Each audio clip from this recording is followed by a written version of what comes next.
हाँ, क्या बता रहे हो? रक्षाबंधन।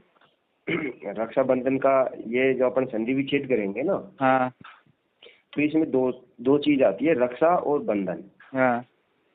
तो किसी चीज की अपन रक्षा करेंगे, कोई भी चीज, जैसे मान लो ये त्योहार के हिसाब से लेते हैं कि बहन जो आती है वो हमारे रक्षा रक्षा का प्रतीक जो राखी है वो हमारी कलाई पे बांधती है।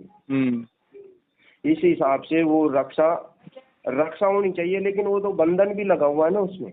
सही है। सही है ना। तो इसका मतलब ये है कि हमारी सुर्ती का जो धागा है ना वो हमने हमारे शरीर के साथ बांध लिया है। हाँ। है? सही है।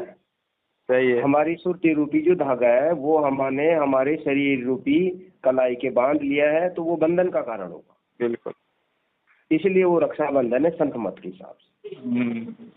सही बात। प्रतीक के हिसाब से। बिल्कुल। अब ये मूल ज्ञान है, ये मूल ये है ना, ये बहुत कम को समझ में आता है तुम। हाँ, अब इसको आप ऐसे भी समझ सकते हो ना, जैसे हमारे शरीर की जो पांचों अंगुलियां हैं, अब अपन तो ये जो रक्षाबंधन का त्योहार है उसी हिसाब से समझेंगे।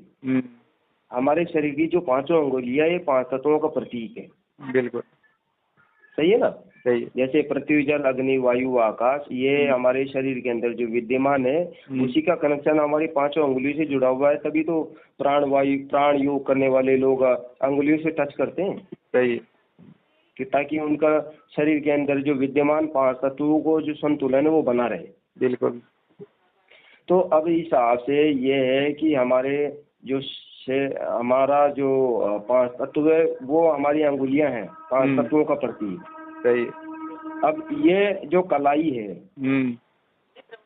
वो अंगुलियों को एक जगह बांध रखा है। अच्छा है। सही है। तो कलाई जो है वो है ब्रह्म।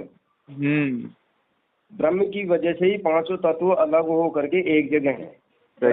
ब्रह्म का मतलब है, देखो ब्रह्म का अर्थ, ब्रह्म को कई जगह भगवान भी बोला है। सही बात है। तो भगवान का अपना अगर संधि विच्छेद करेंगे ना एक एक अक्षर का, तो भ ग व अ और न, इस तरह से पांचों तत्वों का पहला जो अक्षर है उसको संयुक्त रूप से भगवान बोलते हैं। सही बात।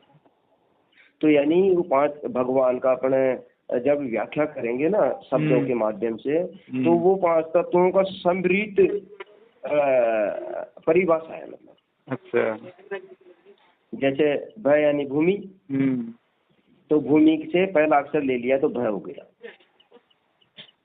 ग यानी गगन, गगन। ग यानी गगन, और व यानी वायु।